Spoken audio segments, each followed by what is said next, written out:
this is the most important one, this one.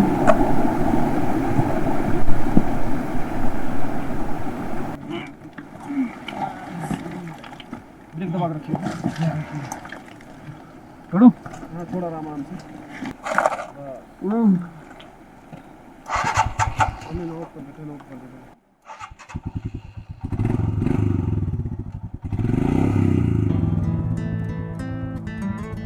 Snow-capped mountains, sun setting over the mountains, and it's just amazing. You would have impressions that you're literally on the top of the world, and everything is just happening below you.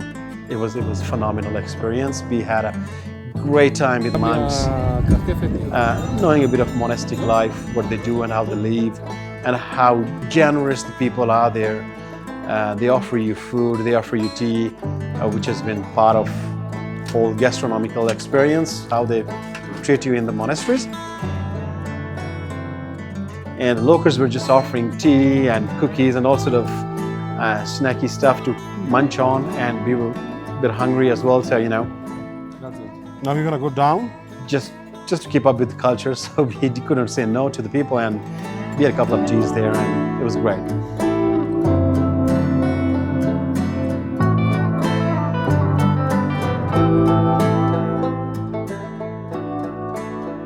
Chilam chapati. Chilam chapati is spice. Chapati is bread. Indian chapati. Chapati is the bread. Masala is chai is chai. Masala is mix. Chilam is chilum. July. There's a song. This. Thank you. Yes. This one. Come. Couple tone.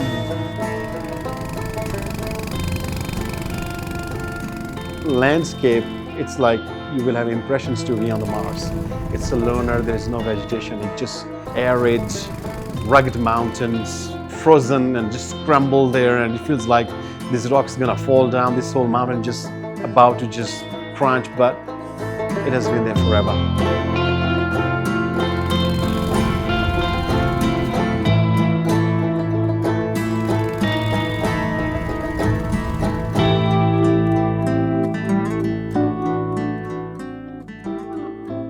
So landscape there, you could just see the 6,000 meter high mountains right in front of you. It's just like massive wall with hanging glaciers and snow-capped mountains.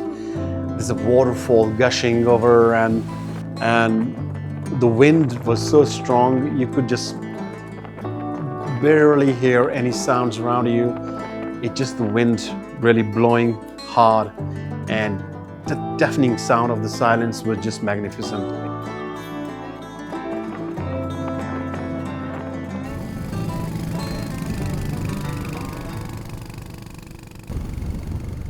And most challenging part was yet to come, because now it's downhill, full of gravels and really tight corners. The roads are pretty sketchy.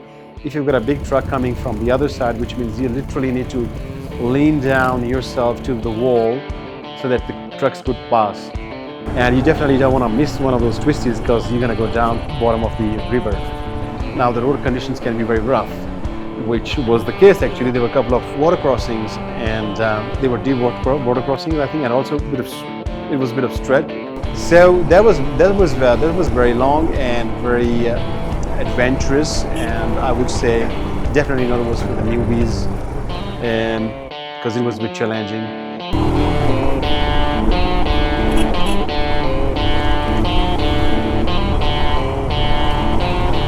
What scares me the most is not that you're gonna drop the bikes, but if you drag yourself with the bike, it's gonna be a bit of a task, because there are sheer drops with 200 to 300 meters down, straight on the bottom of the river. And you don't realize that where you're riding, when you're really concentrating on the road, you're just seeing right in front of you that what's happening there.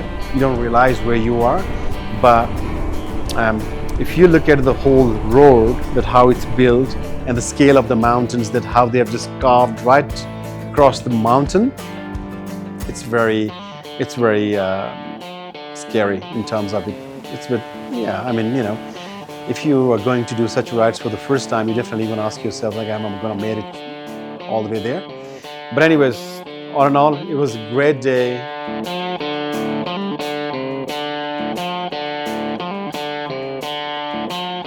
I can't justify you with my words that how beautiful it was.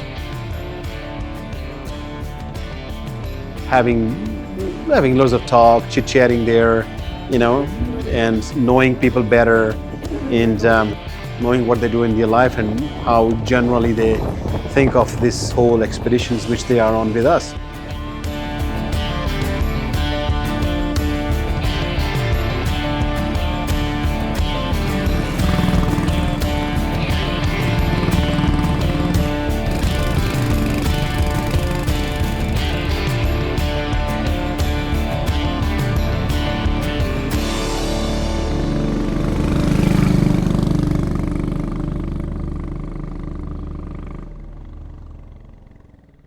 And some of our fellow riders were a bit exhausted, I think, so they kind of decided to climb the mountains. Are you hurt? With the motorcycle instead of taking the road.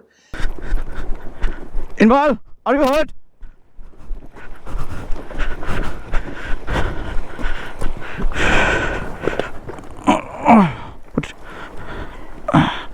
Are you hurt?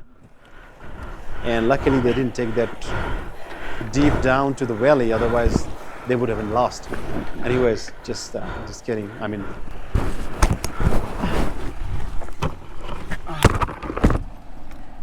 they obviously try to climb the mountains with the motorcycle. That's what we do, but they sort of decided to go off the beaten track. Anyway, so this is the longest and hardest day on the motorcycle because you will be doing lots of gravels. Basically, 75% is gravel, and it's not really the soft sand gravel. It's full of all sort of terrains. There's a bit of sand patches, and then there's a deep water crossing, and there's boulders that you're bouncing on, and it's just literally like along the massive river.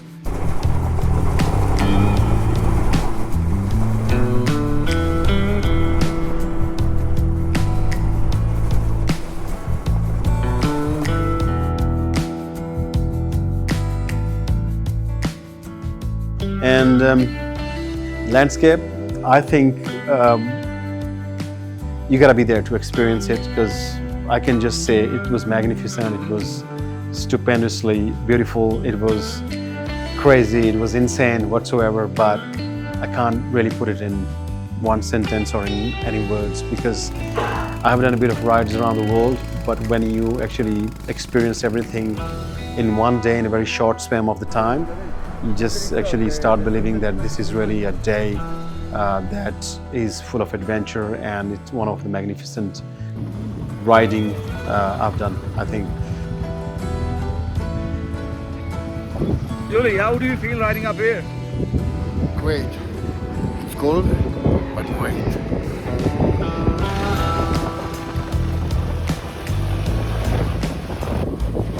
Hello, Shanti. I'm very happy.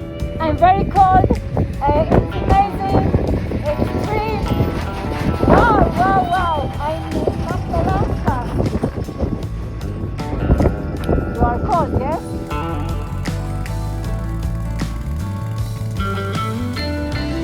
So far, yeah. So let me just put it in a few words.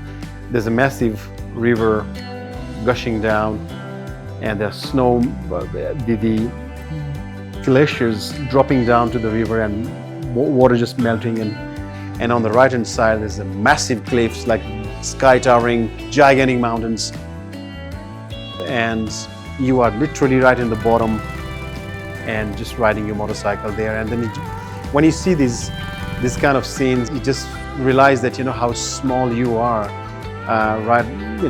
In terms of when a human actually conquer things with his ego, and then when you find yourself right at the bottom of this messy mountain, it's literally, it just crushes the ego, and it just let you know that that how tiny you are in the nature.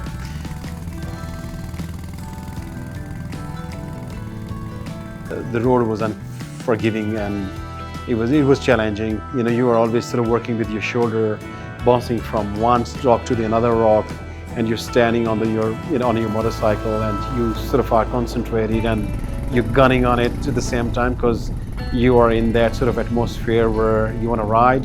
and you want to control your bike, you want to make sure that you don't crash. And since you're in the middle of nowhere, although we have got all the helps possibly we could actually have with us, but you still don't want to hurt yourself. And at the same time, you're going to stop and observe the whole landscape and soak it into that whole landscape and the atmosphere out there, because you want to have that whole thing in your eyes. She wants to take a shower. I'll give you the answer. Wash your She heard there is a buff there.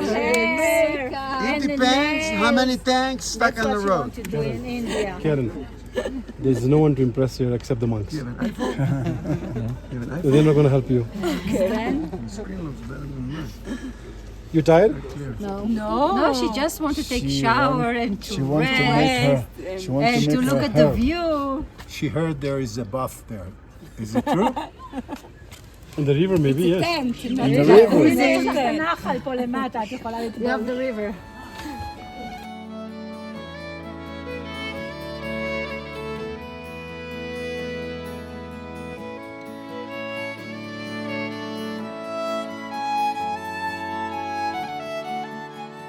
And we continued further from there our rides to LamaYuru Monastery, and it's again another Buddhist monastery. Obviously, you are in the land of high mountain passes and the monasteries. So we visited plenty of monasteries, and guess what? Most of these monasteries were like 1,000 years old. And what surprises me the most is that these monasteries are still living monasteries. There are monks living there. They are active. There are all sort of mural paintings and tissue paintings, thanga paintings, and the monks, they are living there, they're chanting. It's a whole monastic life experience. And LamaYuru especially, it's amazing because it's located right on the top of the hill from where you can actually have a look all over the moon land, and it's just splendid. I think it's unique experience.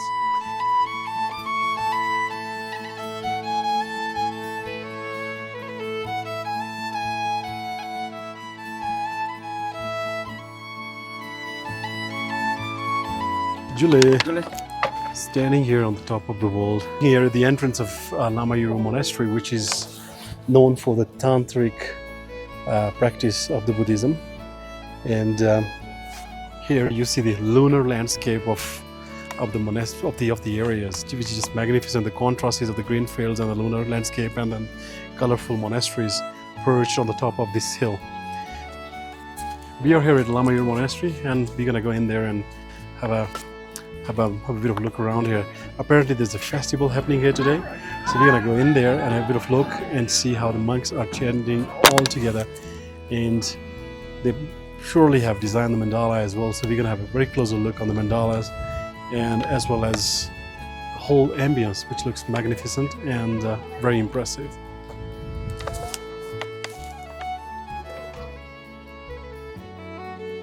Would you like to have a look in there?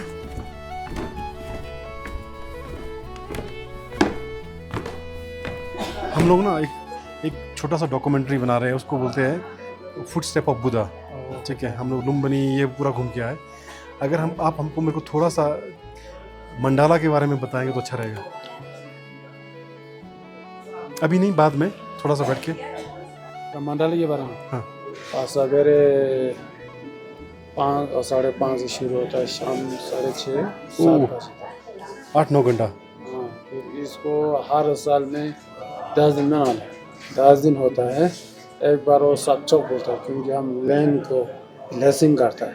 इसके बाद 2 दिन mandala बनाते वो जो, क्योंकि मेरे exactly वो क्या बोलता है, हिंदी अच्छी नहीं है ना। नहीं, कोई बात नहीं, मैं हम लोग सीखे पता है, हिंदी मूवी देख के। वो भी वो जो पहले यहाँ से मैं नेपाल में बैठता हूँ, घर यहाँ है, तब वहाँ पे। आप नेपाली बोलते हैं? नेपाली में कुरा गरेर पनि हुन्छ नि त। हजुर, मैं मनाली से आया हूँ। मजा। घर ही वहीं पे, मैं वहीं पे पैदा हुआ। मनाली, ओल्ड मनाली में। अनि नेपाली? नेपाली तो मैं नेपाल में तपाईँ जस्तो म नेपालमा पनि बसेको हो नि न। लेह चोक। कुन ठाउँ हो? त्यो काठमाडौँमा। काठमाडौँमा कुन छ रे? लेह चौक।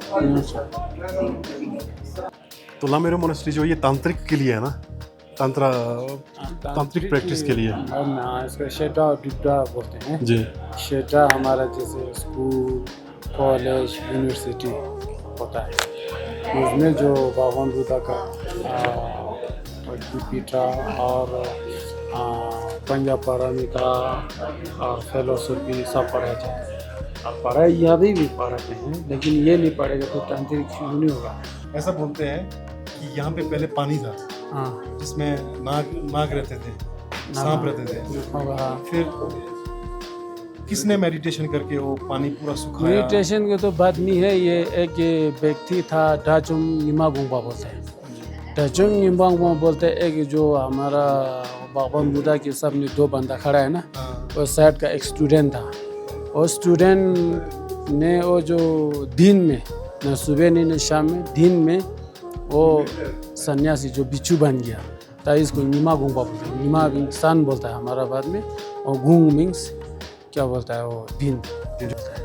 डाचुंग निमा गुंबा आए थे कश्मीर से, यहाँ वो ज़ांस्कर से कहीं, तब यहाँ पे लेक था, नक्शा तो हमको पता नहीं, लेकिन लेक था। लेक के बाद यहाँ वो जो पीछे एक पहाड़ है, उसको स्कम्बूरी बोलता है, वहाँ पे बैठ के कुछ पूजा किए थे। पूजा में जो हमारा राइस जो पानी में फेंक दिया था, बाद यहाँ पे जो रास्ता है वो जो मूल लेक बोलता है ना, वहाँ की तरफ पानी जाके और हमारा यूंटुंग बोलते हैं, उसकी तरफ घास आ गया।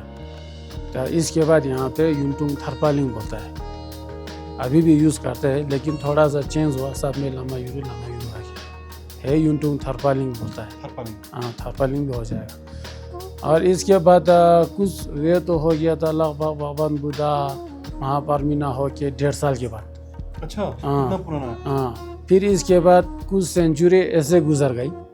तो इसके बाद आपने वो जो गुफा की उसमें लिखा हुआ है, उस 10-11 सेंचुरी में फिर नारो पाए थे, वो है बिहार का था। फिर इसके बाद कश्मीर ज़ांस्कर आते यहाँ से गए थे, फिर वो विले की तरफ। फिर उसने यहाँ पे जो अभी गुफा है वहाँ पे मेडिटेशन किया था। फिर मेडिटेशन करने के बाद यहाँ पे फिर मंदिर बनाना शुरू हो गया। ये छोटा सा है लेकिन इतना बड़ा हो गया। फिर इसके बाद वो आते टिबेट से लोचावा रिंचन ज़ांपो, वो भी वो आए थे। उसने जो हिमालयन रीजन में 108 स्तूपा और 108 मोनास्ट्री बनेंगे बोलते हैं। ठीक है, लद्दाख अन्य जगहों पे मोनास्ट्री और लोचावा रिंचन ज़ांपो का वो भी है, क्या बोलता है, स्तूपा भी है, मोनास्ट्री भी है, अन्य मोनास्ट्री भी। यहाँ पे 4 मोनास्ट्री है जो साउथ ईस्ट वेस्ट में रखा गया था। फिर इसके बाद स्तूपा अंदर नीचे देखेंगे, स्तूपा भी बना गया था। इसके बाद 2 मोनास्ट्री यहाँ पे गायब हो गई, अभी सिर्फ 2 ही मोनास्ट्री है। वो कैसे गायब हो गए? और जैसे आदमी के काम है, यहाँ पे जो सेंटर है ना, यही रास्ता हो गया, कहीं बार वार हो गया। यहाँ मंदिर में भी तोड़ दिया था वो। वहीं क्या वो जो घोड़ा शोड़ा रखे। और एक जो अभी यहाँ पे वो जो लोकी अवालोकेश्वरा मोनास्ट्री है ना, छोटा नीचे, वही एक है बोल रहा था। और एक नीचे एक खाली सा रूम है, वही एक है, 2 घूम गया ऐसा भी। अभी यहाँ भी मेडिटेशन है, ऊपर जो कमरा, बहुत सारे कमरा, बहुत सारे मेडिटेशन, उनमें कोई बैठा हो, सब तो जो लामा लोग जिनका लंबा बाल है, लंबा दाढ़ी है, वो लोग क्या छाप कर रहे हैं? उसको छम कहते हैं। हमारा मेडिटेशन होता है, वो मेडिटेशन हो तो सके तो इतना ज़िंदगी भर करते हैं। लेकिन जैसे अब तो बाद में टिबेट से लोसुम छुसुम बोलता है, लोसुम छुसुम में आना, हमने पोस्टेशन करना, ध्यान करना, और क्या बोलता है उसी टाइम में वो जो बहुत अन्ना एक स्टेप होता है, वो 3 साल और 3 महीना, 3 साल और 4 साल के आसपास में ख़त्म हो जाता है। उतना तक वो ना हम बाहर आ सकते हैं और अंदर ही रहते हैं शुरू से, लेकिन कभी ज़रूरत पड़े फिर वो अलग सा बात है। फिर उसको फिर खाना वाना जो राशन देने, पानी वानी देने, एक जैसे हम जपची बोलता है, एक नौकर जैसा होता है, उसमें पूरा खाना तो खुद बनाते, कभी राशन, कभी पानी की ज़रूरत हो। जो जैसे मोनास्ट्री में होता है ना, जैसे कोई हेड लामा है अभी ये लोग जैसे गेशे है, फिर रिम्पोचे है, अभी ये लोग जैसे सीख रहे हैं, तो हमको समझ में ये नहीं आया था, गेशे तो कोई भी बन सकता है स्टडी करके, बट जब रिम्पोचे बनना है। हाँ, इसको हमारा ये बोलते हैं टुल्कू बोलता है, ठीक है, वो अवतार होता है। अच्छा, अवतार होता है रिम्पोचे। और एक ऐसा भी होता है, जैसे हम जो अभी पढ़ा रहे हैं बच्चे लोग, पढ़ के अपना जो अच्छी करके बाद में पढ़ सके, कोई शिक्षा अच्छे मिल जाए, शिक्षा अच्छा पूरा ख़त्म होने के बाद कोई फिर अपना स्टूडेंट ज़्यादा हो, तो स्टूडेंट लोग ने रिम्पोचे बोल के बोल सकते हैं, उसको दे सकते हैं नाम। और इसलिए वैसे बेसिकली रिम्पोचे बोले तो अवतार लामा होता है। अवतार लामा कैसे पता चलता है, जैसे बच्चा जन्म होने के बाद जैसे माँ बाप को दुखी ना होता है, जैसे हम पैदा होंगे तो माँ को इतना दुख होता है, हॉस्पिटल लेके जाते हैं, जैसे वो जो अवतार लामा तो दुखी भी नहीं होता है, आसान से जन्म ले जाते हैं, ठीक है। इसके बाद 3 साल कुछ 4 साल के आसपास उसको बोलने लगा तो पता चलता है मेरा पहले घर ये था, मेरा बाबा ये था, क्योंकि पहले के जो दिमाग पूरा बोलना स्टार्ट हाँ पुनः बोलता है। बाद वो थोड़े ऊपर होते हैं, थोड़ा उम्र होते होते जैसे 15-16 में होता है, फिर वो भूल जाते हैं, क्योंकि फिर अभी वो जो नया वो जो क्या बोलता है संसार देखे ना, उसको सब दिमाग में जाता है ना, जो पहले के पुराना भूल जाते हैं। इसके अलावा छोटे गेटे में इसी से पता चलता है। तब कोई होगा ऐसे होता है, तब इसके बाद कोई भी ऐसा होगा तो ऐसे नाम नहीं लेता है, ऐसे रख के फिर पढ़ा साथ ख़त्म होने के बाद फिर उसको ऊपर बैठाया जाता है, पढ़ा ख़त्म होने के बाद। ऐसा भी होता है, रिम्पोचे ऐसे बोलता है। और एक गेशेक है, क्षम्पो है, जैसे ड्रूपोन है, ये सब पढ़ा होके जो बेसिक से पढ़ा होके ऊपर तक हो जाता है, अच्छा होगा तो उसको एक स्टेट लेवल दिया जाता है। जैसे आजकल दुनिया में क्या क्या हो रहा है, आप क्या संदेश देते हैं उनको? अब हम तो यहीं अब दो ही तरफा है ना, जैसे आप हो मैं हो, इसी तरह मेरे ख्याल में कुछ अंदर के जो क्या बोलते हैं लव कंपैशन, जैसे दुनिया अपना जैसे माँ बाप हो बच्चे हो, ऐसे को कैसे दुख होता है, जैसे बच्चा को दुख होता है, फिर बाबा को कैसे दुख होता है, इतना दुख जैसा कुछ समझ नहीं पा रहा है ना, कुछ इसी बेसिकल है नहीं, जैसे अन्य दूसरा कुछ अपना व्यापार के बारे में जो अपना लालच जैसा बोलो ना, इसी तरह से चल के ऐसे हो रहा है। लेकिन हम सोच रहे कुछ दुनिया में लव एंड कंपैशन हो जाए, पीस हो जाए, जैसे अब जैसे हमारा बाबा होते हैं, बेटे होते हैं, जैसे हमारा परिवार होते हैं, इसी तरफ से सबको ऐसी है, इसी तरह सबको खुशी होने से ज़रूर है। ऐसे बोलते हैं, आज ज़्यादा तो कुछ नहीं। हम धन्यवाद, थैंक यू। थोड़ा ज़्यादा नहीं, कुछ मिस्टेक हो तो काट दे। नहीं, हम इतना हिंदी पढ़े नहीं, यहाँ पे जब मैं क्लास स्टार्ट किया था सिर्फ हिंदी का पढ़ा था, अभी भी थोड़ा पढ़ लेता हूँ किताब लेके, भूल गया, सिर्फ हम हिंदी फिल्म को देखे एक शब्द को दिमाग में रखा था।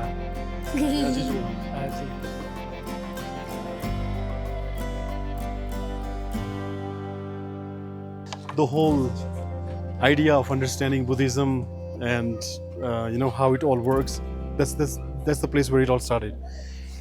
So I understand it's a religion of compassion, it's a religion of reincarnation, it's a religion of peace, because that's what they are teaching them, okay? The matter of the fact is that they actually believe the reincarnation. Hindu believe on the reincarnation based on karma.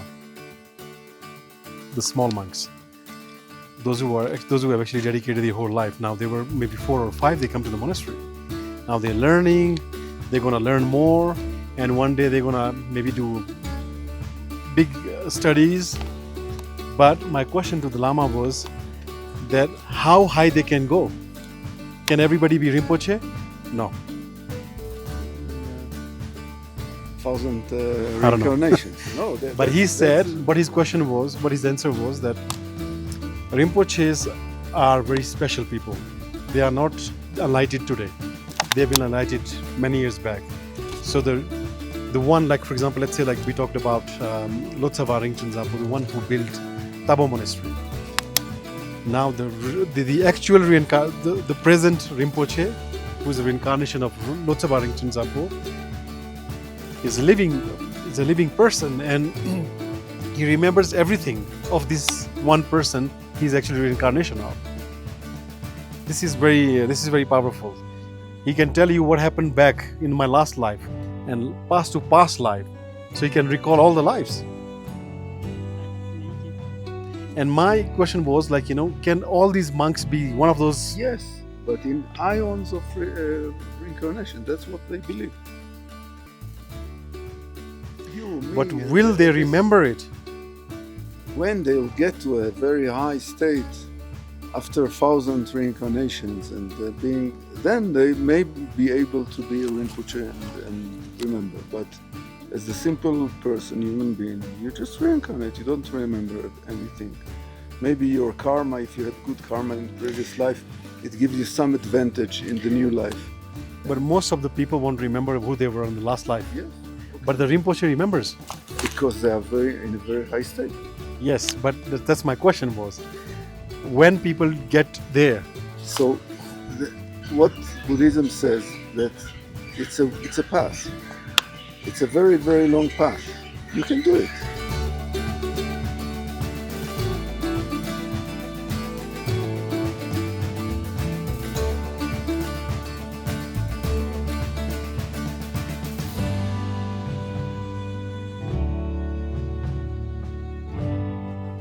He said that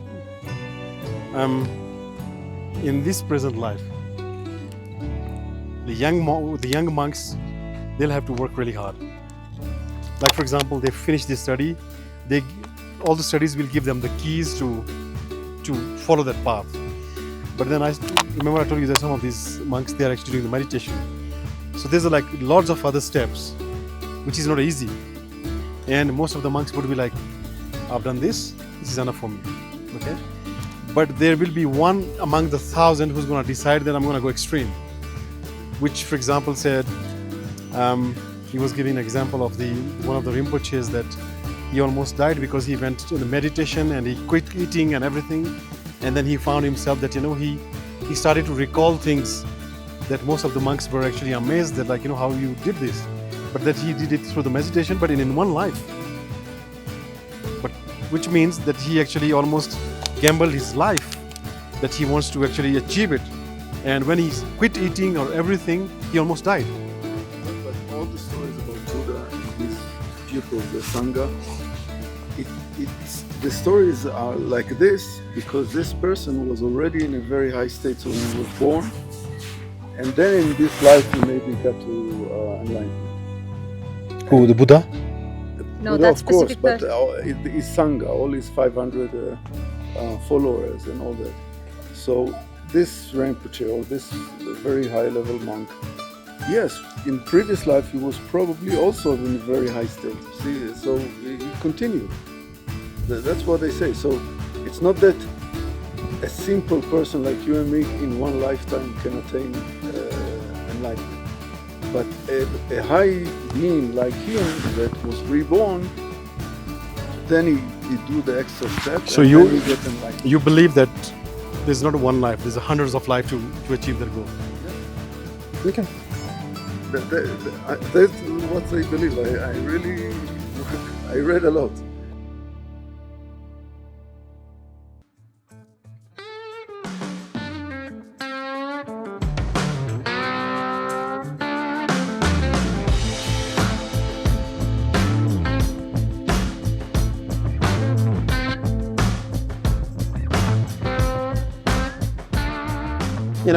When you sum up this whole experience,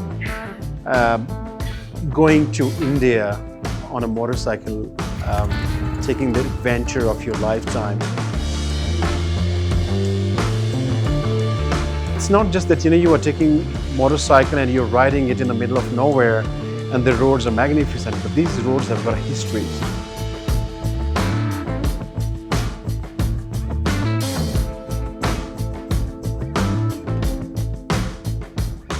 So the entire experience is out of the world.